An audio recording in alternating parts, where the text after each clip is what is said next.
Hello to all. I'm sorry I'm not with you, but I wish you welcome to the 25th anniversary of Norwex. I'm happy you're all here. I'm going to share some inside stories for you, stories from behind the scenes, most of which have not been told before.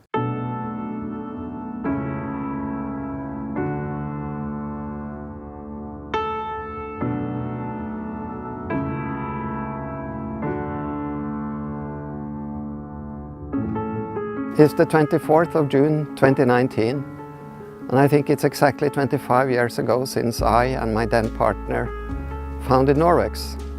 Norwex is short for the Norwegian experience, don't forget that. And Norwex is the only Norwegian multinational direct sales company. I am very proud of Norwex, not least because of our wonderful company mission, which is to improve quality of life by radically reducing chemicals in our homes.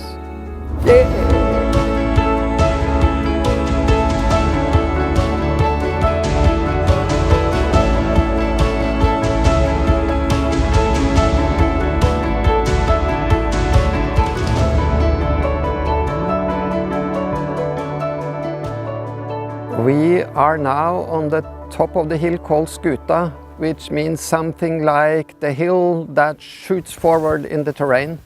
When you come up here and suddenly get this incredible view, you start thinking, because here I am alone and all the others are down there in the city looking at their television screens or whatever they're doing, but anyway down in the jungle of asphalt and glass and steel.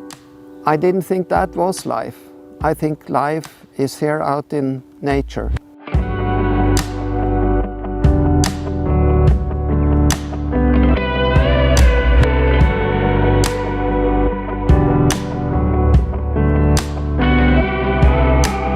In 1988, I established my own law firm. That was the first time I made my own business. Before that, I've been an employee.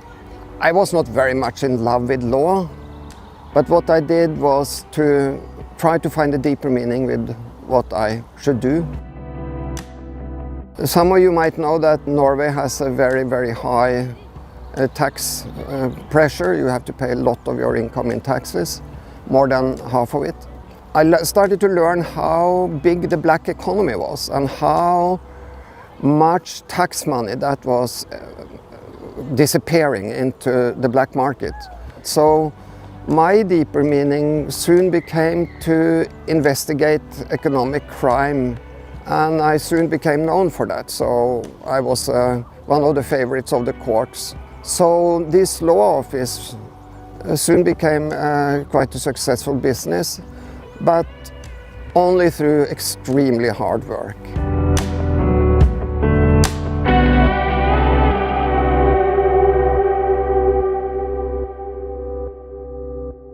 I had a client who had a cleaning business.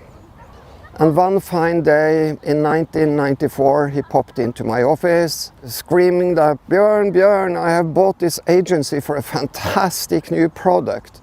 Now we can clean without using soap, without using chemicals. Point one, I was extremely busy. I absolutely didn't have time for him. Point two, I thought the guy had gone completely nuts. But in the end, he said something smart. Björn, what's the most difficult thing you are cleaning?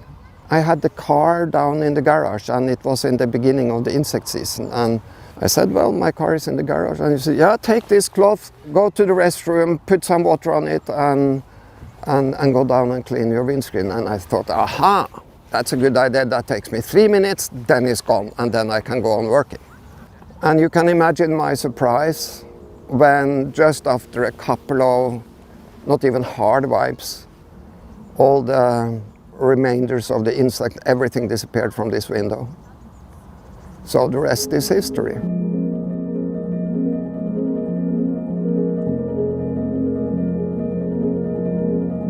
I had an industrial building in a place called Dal, and that was an ideal place to put the first office and the first warehouse. And that was how it started. when the first goods came in there, it was 3-4 boxes. We opened one of the gates in the warehouse, just went out inside the door and put the 3-4 boxes down from the car, made a big U-turn into the warehouse and went to the other corner, the far corner of the warehouse, and we could hardly see the stock we had bought because it was so tiny. But we were extremely proud. We were in business.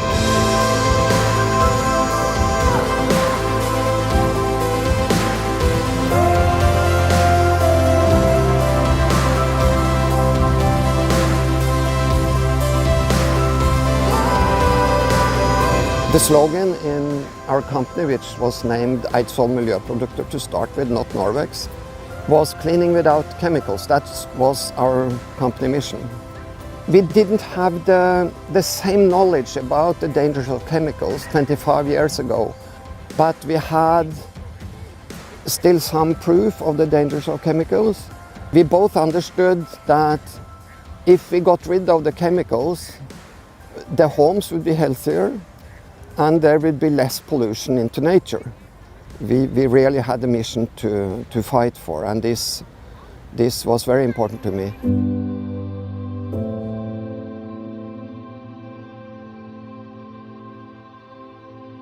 When I talk about Norwex to people that haven't heard of it before, my best way to do it is the following 2 stories.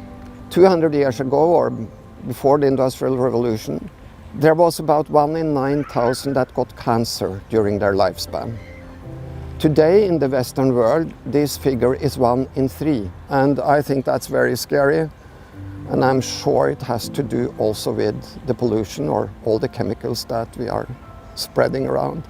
The other story I used to tell is that we have proved that every newborn baby, right from the moment it's born, has more than 200 chemicals in the body that shouldn't have been there.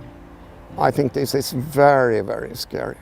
So there is no doubt that radically reducing chemicals is even more important now than it used to be. So our mission really is one for the future.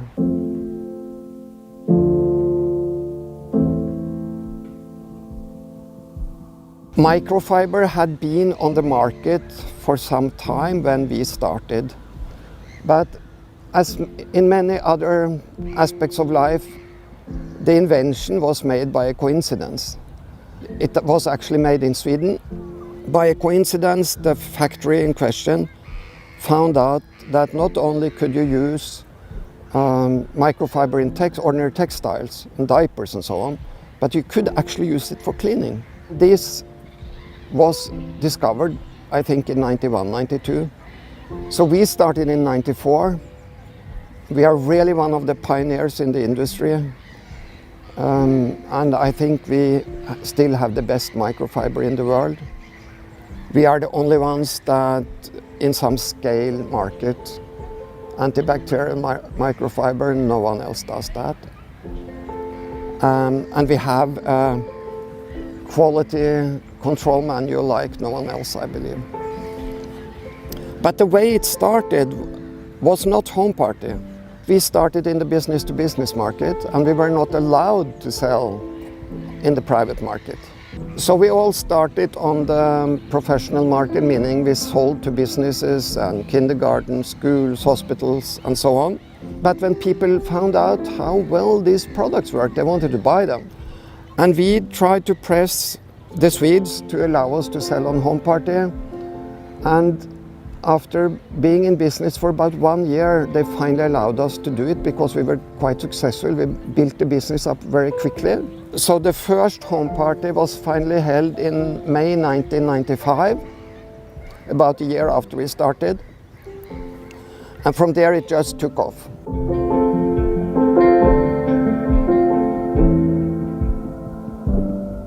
Once we got to talk to people and show them, everybody wanted to buy. So the turnover just exploded in Norway.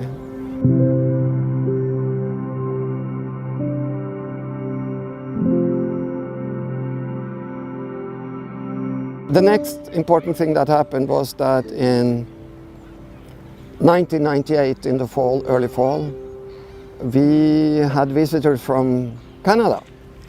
That was Debbie and Gerd. And Gerd, of course, she was originally a Norwegian, and she had a sister in Bergen, and the sister had bought Norwex products. So she contacted Gerd and said, have a look at this. And they both understood that this could be something. They visited us then the early fall 98, and it was some confusion because my partner had told me they are in for a joint venture. So the meeting came on a little bit awkward to start with, but as soon as I understood what they were actually looking at, they wanted us to make the whole investment. Then we came on track very quickly. Debbie and Gerd started working for us something like 1st of October 98, maybe it was 1st of November, at a very small wage. And the first sales started in Canada in 1st of April 1999. They got a tight budget, so they went to the flea market and bought furniture. They took a trolley from the supermarket to roll the heaviest things back to the office. And it was quite a burden for them. They worked in the warehouse during daytime and did the office work, and then they were out having home parties in the evening. They worked enormous hours and made Norwex a success in Canada. Now Gerd, of course, is retired, but she still pops into the office now and then. And Debbie, of course, is still with us as a main person in sales globally. So Norwex has a lot to thank Debbie for, and Gerd.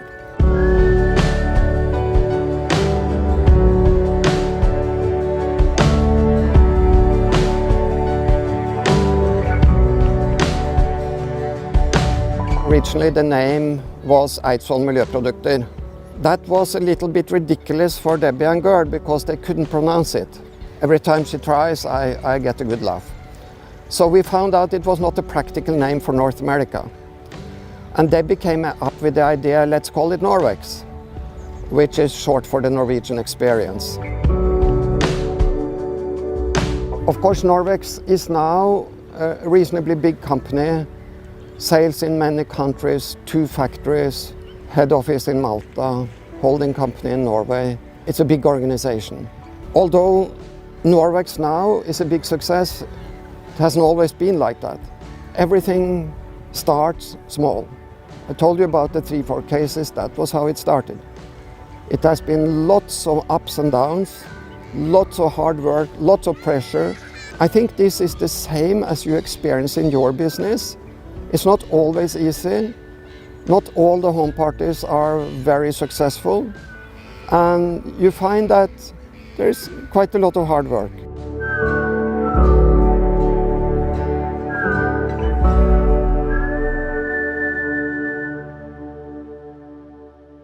I think the first important one was around the year 2000, or maybe it was 1999, when the Swedish company that we bought the goods from, which was not the same as the factory that produced them, suddenly said, we're not going to sell the Swedish products anymore, we're going to sell Japanese products. We had 2 choices. We could say, yes, okay, we will buy Japanese products from you, but then risk to ruin our own business, because if our customers, if our home party organization didn't like those products, we will be gone.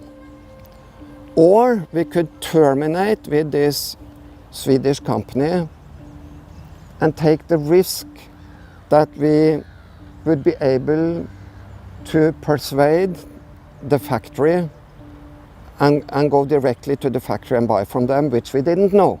And the first thing that happened was that the company that we bought the product from, they sued us. So that became a court case, which in itself was a huge threat against us because we didn't have too much money. But fortunately, at least we managed to get a new contract directly with the Swedish factory, so we kept the products. We could go on selling. The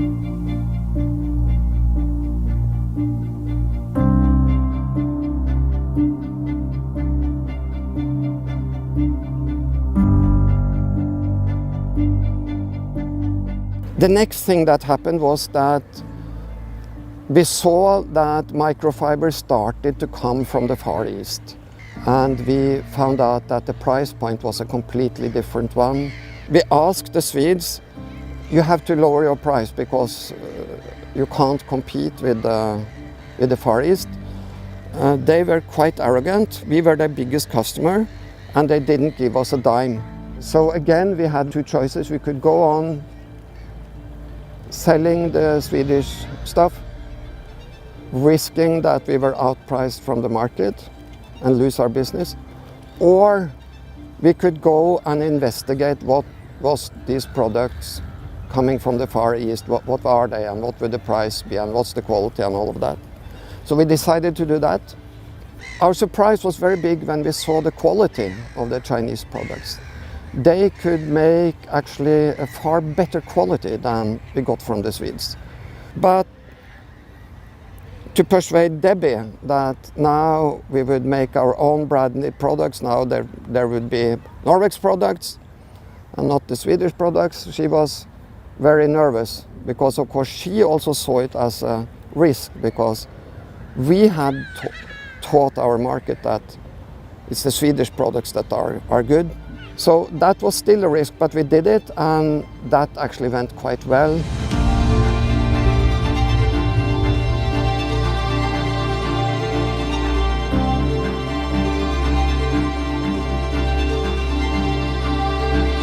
The next challenge was that Norwegian home parties started to decline, actually quite a lot, and we got very bad economy.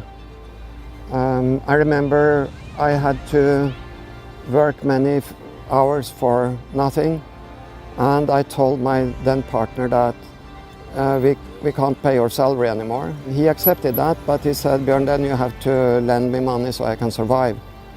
I think he even didn't dare to tell his wife what was going on, but she didn't feel it because I gave him money every month. So very, very hard times. If I hadn't had the successful law business on the side, I would never have been able to do that. And it came to the point that I had to start selling as well to help getting some revenue into the company. And I think I still have the sales record in Norwex. I sold more than $500,000 one year.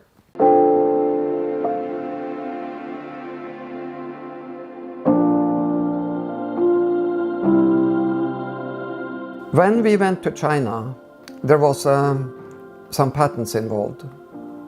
The Swedes had some patents. And I told my partner that whatever you do, don't violate those patents when you ask the Chinese to develop new products. So my surprise was quite big when our most important business-to-business customer one day told us we've gotten this strange letter from the Swedes saying that we have infringed their patents. So we again had a very threatening case. We could be sued from here to eternity if we had breached their patents. This was again a real emergency situation.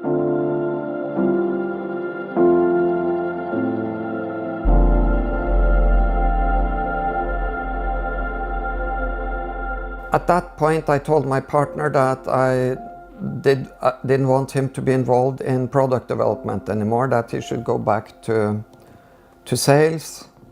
He didn't want that, and we had a crisis in the partnership, which ended with me buying him out, and he quit. What did my previous partner do? He started a competing company. He tried to get hold of our business-to-business customers. Then Norwex sued him. So a new court case. We used to be very good friends, and it was very tough to sue your previous partner. On top of that, that case wasn't very successful for us. We only won a small part of it, and he got away with most of it. So for me, that also was a very hard time.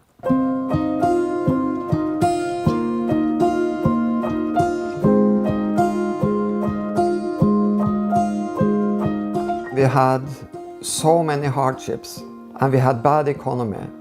Company couldn't pay its wages without my help. Why didn't I give up? Well, I think something came from my bicycling career. As a bicyclist, the word giving up doesn't exist in your vocabulary. You never give up. You just persuade yourself to take more pain, to go on and on and on. And I'm a bit like that in business as well. The other main point was that I felt that what we were doing was so important. We couldn't give up, we mustn't give up, we must get the word out about getting rid of the chemicals.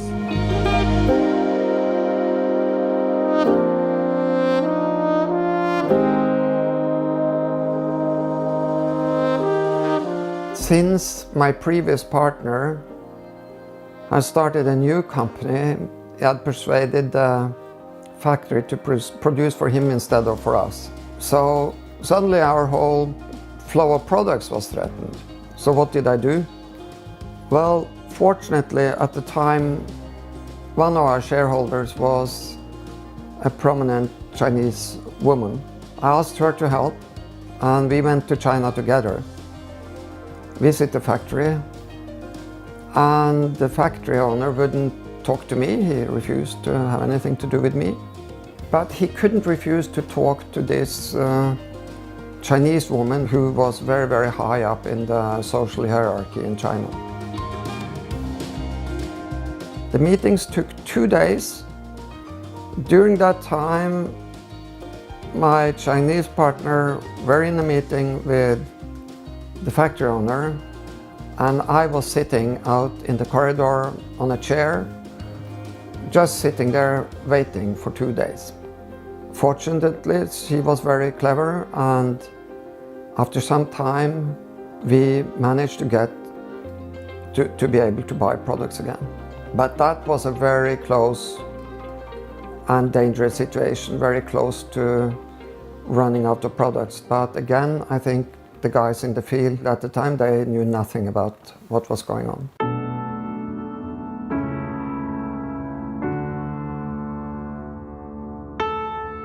Because of the bad economy we had, we didn't manage to send enough goods to Debbie. We couldn't afford it.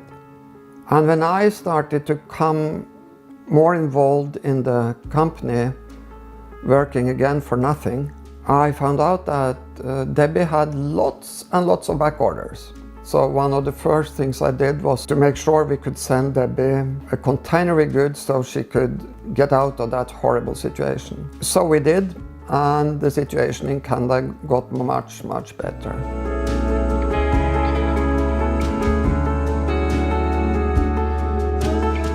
We started to grow again. Debbie's operation in Canada got bigger.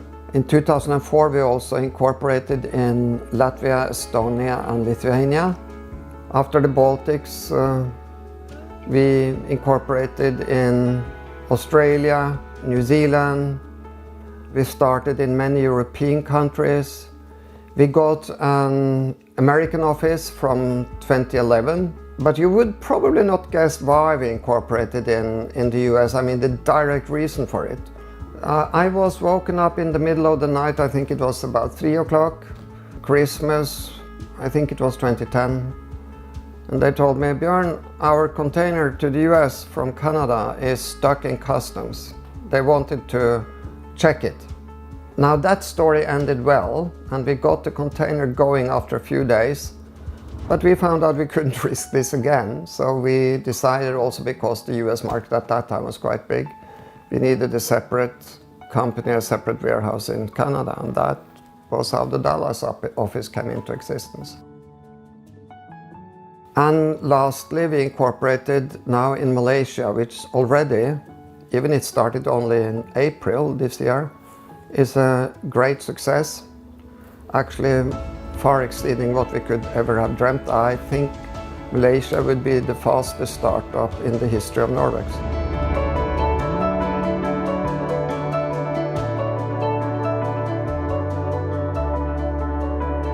I did not get any support from my parents for anything I did. As a youngster, I decided to start bicycling and compete, and I got quite good at it. My father was very against that because he said, "Björn, you can't live from bicycling, you can't earn any money on that."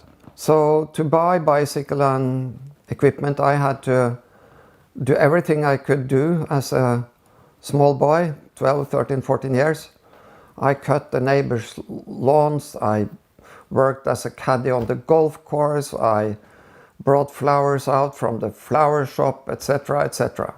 And even if I knew my father was against me bicycling, I couldn't help screaming out of joy the first time I got a letter saying that I was elected to bicycle for Norway. I was on the country team.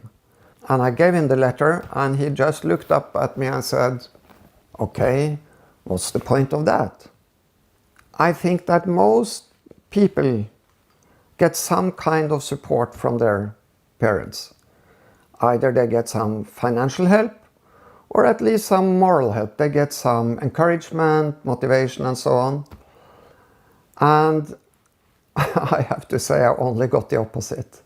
So my message to all of you looking at Norwex is, if I can do it, all of you can do it, because I'm sure you at least have the same resources that I had.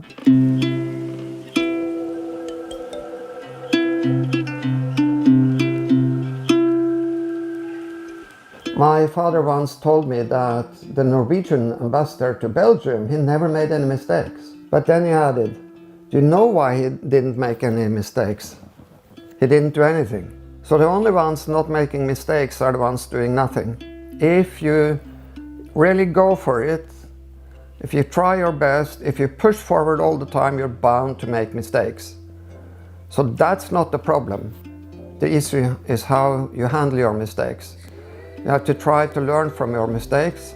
And I always say, okay, here is a huge obstacle, a huge threat.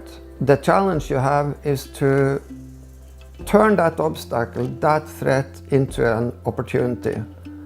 And this I've done a few times with great success. Actually, it's in hard times you can really move forward.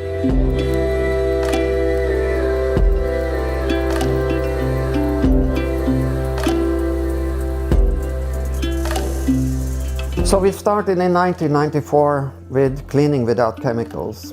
Then we gradually expanded our product portfolio, and in 2008 we changed our company mission to improving quality of life by radically reducing the use of chemicals in personal care and cleaning. And in 2014 we changed our company mission again to what it is today, to improve quality of life by radically reducing chemicals in our homes.